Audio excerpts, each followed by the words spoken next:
चाहता है प्रयागराज का कुर्मी और किसके सर पे बंधेगा इस बार उत्तर प्रदेश के मुख्यमंत्री का ताज? प्रयागराज का कुर्मी कैसे बदलेगा उत्तर प्रदेश के सियासी समीकरण और उन 12 सीटों में जो इलाहाबाद की हैं, प्रयागराज की हैं, इस बार किस पार्टी का परचम लहराएगा? इससे पहले जान लीजिए कि 2017 के चुनाव में प्रयागराज में किस पार्टी को कितनी जीत हासिल हुई थी, किसका झंडा कितना ऊंचा था। 12 में से 9 सीटें भारतीय जनता पार्टी के खाते में गई थी। 9 सीटें जाने का मतलब है कि लगभग 70 से 75% मतदाता भारतीय जनता पार्टी की तरफ मुड़ा था और उसको वोट दिया था। अब मैं आपको बताऊंगा कि क्यों खास है प्रयागराज और कुर्मी समाज के लिए क्यों अहम है प्रयागराज की राजनीति। सबसे पहले आपको इसी समीकरण से समझा देते हैं कि यहां पर 12 सीटें हैं। प्रतापपुर की सीट पर भी 60,000 कुर्मी मतदाता है, सोराव में 65 से 70,000 है, फाफामऊ में 60,000 है, शहर पश्चिमी में 45,000, फूलपुर में 50,000, बारा में 40,000, करछना में 90,000, मेजा में 50,000, कोराव में 40,000, शहर दक्षिणी में भी 20,000 के आसपास, उत्तरी में भी 15,000 और हंडिया में भी 30 से 40,000। अनुमान लेके चले तो 6 लाख से ज्यादा कुर्मी मतदाता प्रयागराज की धरती पर प्रयागराज के तमाम प्रत्याशियों के भविष्य को तय करते हैं और वहीं से तय होती है उत्तर प्रदेश की चमत्कारी राजनीति। ऐसा माना जाता है कि जो प्रयागराज की ज्यादा सीटें जीतता है वो उत्तर प्रदेश की सत्ता में अपनी पैठ तो बना लेता है, क्योंकि एक लंबे समय तक इलाहाबाद विश्वविद्यालय से उत्तर प्रदेश की राजनीति संचालित हुई है और इलाहाबाद वो गढ़ है जो राजनीति का अड्डा माना जाता है। चुनावी दिग्गज ज्यादातर चुनावी तालमेल के समीकरणों की पढ़ाई इलाहाबाद के नेताओं के साथ रहकर ही करते हैं, क्योंकि जो जातीय समीकरण है, जो सामाजिक समीकरण है, जो राजनीतिक समीकरण है, वो इलाहाबाद के आसपास की धरती पर ही बनते हैं, क्योंकि पास में 100 किलोमीटर दूर प्रतापगढ़ पड़ता है, जहां से भी काफी बड़ी तादाद में पिछड़ा वोटर मोबिलाइज किया जा सकता है। अब सवाल यह उठता है कि 9 सीटों पर भारतीय जनता पार्टी ने जीत हासिल की थी, उनकी जानकारी मैं आपको दे देता हूं। नंद गोपाल गुप्ता नंदी हैं, शहर दक्षिणी से भाजपा के प्रत्याशी थे और लगभग 93,000 वोट पाए थे, जीते थे। सपा से थे परवेज अहमद, दूसरे नंबर पर रहे थे, 65,000 वोट पाए थे। तो लगभग एक 30,000 का मार्जिन हम लेकर के चल रहे हैं, जो कम वोट मिला था समाजवादी पार्टी को। अगर यहां पर 15 से 20,000 वोट भी इधर उधर होता है तो उसका नुकसान उठाना पड़ेगा भाजपा को, फायदा होगा समाजवादी पार्टी को और यह सीट चली जाएगी समाजवादी पार्टी के खाते में। लेकिन इतना आसान भी नहीं है, क्योंकि बसपा के प्रत्याशी थे, उन्हें भी 12,000 के आसपास वोट मिले थे। बसपा भी इस बार गेन करने की स्थिति में दिख रही है। फूलपुर की सीट से जीते थे प्रवीण सिंह, जिन्हें मिला था 93,000-94,000 के आसपास वोट। सपा से मंसूर आलम यहां भी दूसरे नंबर पर थे, 68,000 वोटों के आसपास। तो लगभग यहां भी 20 से 25,000 वोट की कमी थी समाजवादी पार्टी के साथ, दूसरे नंबर पर थी। अब जो बात मैं आपको समझाऊंगा, पहले पूरी लिस्ट को सुन लीजिए, पूरे वीडियो को ध्यान से देखिए। आखिरी में आप उस समीकरण को मैं आपको बताऊंगा जो इस बार यहां से भारतीय जनता पार्टी को भारी पड़ने वाला है।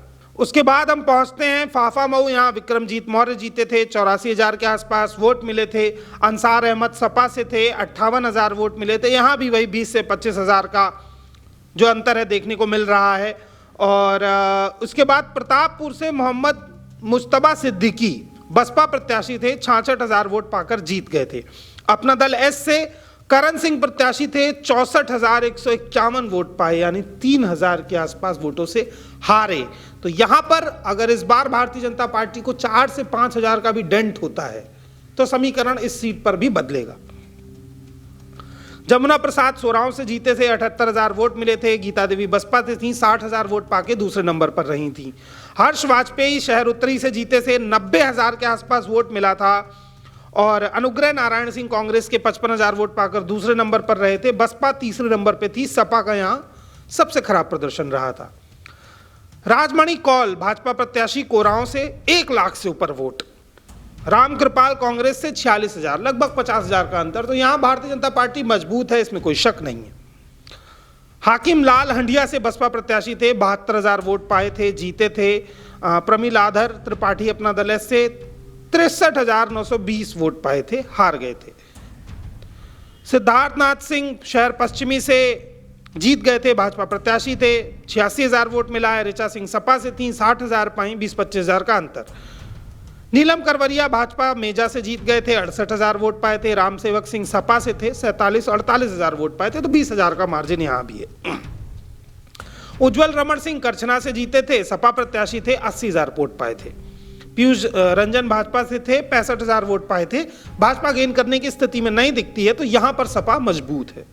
डॉक्टर अजय कुमार भाजपा प्रत्याशी 80,000 वोट से जीते, सपा से हारे अजय जी सपा से थे, 40,000 वोट पाए थे। तो यहां भी सपा लगभग 20-25,000 के अंतर में।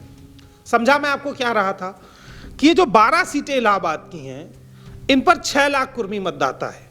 पिछले 2 साल से कृष्णा पटेल की पार्टी अपना दल कमेरावादी यहां लगातार कार्यक्रम कर रही है, उनका संगठन यहां मजबूत भी है। अब अगर ऐसी स्थिति में कुर्मी वोट के मूव करने का जो नुकसान भाजपा उठाती है और इन सभी 12 सीटों पर अगर अपना दल 10 से 12,000 वोटर भी एक तरफ से दूसरी तरफ मोबिलाइज कर देता है, तो वो 12 दूनी 24 का असर दिखाई देगा, क्योंकि जिस तरफ से 12 कम होंगे दूसरी तरफ 12 बढ़ेंगे। अब ये 24,000 का अंतर भारतीय जनता पार्टी की इन 12 सीटों पर तो हार तय कर सकता है।